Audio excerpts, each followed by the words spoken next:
All right, so we just showed that this right here is a solution to our heat diffusion equation. Um, so, like I said, this is a prerequisite to our von Neumann stability analysis. And so now we can go ahead and take this a step further and start breaking it down a little bit more. But before we do that, let's just go ahead and think back to our initial problem, which is that bar that we had. So let's go ahead and draw up the bar. And break it up into our segments again. And we'll go ahead and number these. Again, the number doesn't really matter. We can change that. That's fairly arbitrary. So in our code, we ended up solving for the length of our bar and the time that we're running this, time that we're running this problem for. And we did that by saying that we took our segment length, we multiplied that by the total number of segments to solve for the length of the bar, as well as solving for taking the time steps, the length of each time step, and multiplying that by the number of time steps, and that got us our total time. And so we can do something fairly similar here. So let's think about our notation for the temperature. So we're saying that the temperature T is at some time n in some position j, where let's start looking at j first, and we'll say, so j in our case is some number 1, 2, 3, 4, or 5. And so what we can say is that x is going to be equal to the length of each segment, so delta x, multiplied by our j value, so whatever j is. So if let's say j is 4, so we're in 4th segment, and our segment length is 1 meter, we're at 4 meters at that point, j. And we can do a similar thing with our time. So we'll say t is equal to our time step length, so delta t. In the video, I believe we said that was half a second, and then the length of time which we ran for, so multiply that by n. That's our time. So let's say our time step is half a second. We're running this for 30 seconds. That's 15, we're running that for 30 time steps. That will be 15 total seconds. And so we did that in some of our code. And when we write it out here, we see that we now have solved for our x and our t, which is a part of this function up here, which allows us to go ahead and rewrite this, rewrite those two values with this right here. So we can say that the heat diffusion equation, temperature at time n in position j, is equal to e to the power of negative alpha k squared times n times delta t. So that's just our time is equal to our time steps times our number of time steps, multiplied by e to the power of I times k times j times delta x. And that's the same thing here.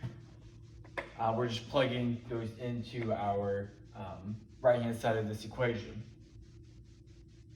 And so now that we have this for our temperature at time n in position j, we can start thinking about our equation that we derived at the very beginning of this video. So we know that's to be temperature at some future time, n plus 1, and some position j is equal to the temperature at the current time n and the position j plus our coefficient r multiplied by the temperature at the current time n at some forward position j plus 1 minus 2 times the temperature at the current time and the position j plus the temperature at the current time and the position J minus 1. So that's the equation. We coded out in our video, and we can now look at plugging this into here, getting this in terms of our exponentials. So obviously we could just plug that in right here. We see those are equivalent, but here those terms are not equivalent.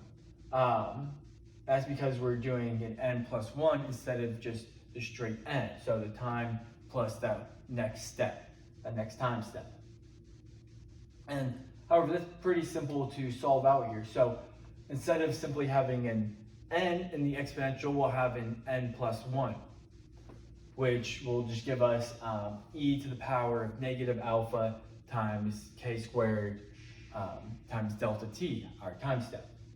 So we can go ahead and say that the time, or the temperature at time n and position j multiplied by e to the negative heat diffusivity times k squared times delta t, those two are equivalent right here. Those two are the same. Again, that's just because we did n plus 1, we get this extra exponential multiplied by our temperature at time n position j. If we come over here, this will stay the same. We'll add our coefficient. And then when we start working into this parentheses here, we can,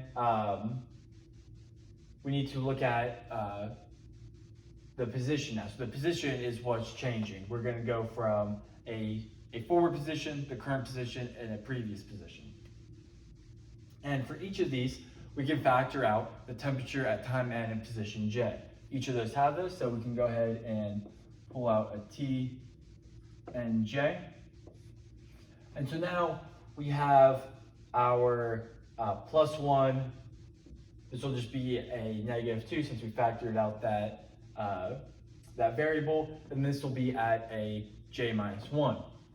So again, similar to what we did with this right-hand variable, now just doing it with the position changing instead of time. So we'll plug in a j plus 1 or a j minus 1, which will give us e to the power of I k delta x minus 2 plus e to the power of negative I k delta x. And that's simply because we have a j minus 1 instead of a j plus 1. And the next thing I'm going to want to do is let's go ahead and look at this term right here within the parentheses. So just a minute ago, I wrote out the Euler's formula, which is e to the power of ix is equal to cosine x plus imaginary number I times sine of x. And this is very similar to that base formula. So we can go ahead and write out that e to the power of I k delta x is equal to the cosine of k delta x plus imaginary number I times sine of k delta x. So that's this term right here. And then we're going to have our e to the power of negative I times k times delta x is going to be equal to cosine k delta x minus imaginary number I times sine of k delta x. And that's simply because cosine is our even function, sine is our odd function. And what we notice, which is very nice in our situation, is that if we add these together, these terms will cancel out, leaving us with 2 cosine k delta x, which we can go ahead and we'll plug that in here. So we'll get, before we actually do that, I'm just going to, instead of writing this function out here, I'm going to write it as the t at n plus 1 and position J is equal, again, these two are equivalent, so that's equal to our temperature at time n in position J plus a coefficient R. Actually, I'm going to factor out this term again. As you can see, we have 2 here, so I'm going to factor that out, leaving us with a 1 plus R times 2 cosine k times delta x minus 2. And this is kind of where you can really see why we're having issues with our code. When this value here, this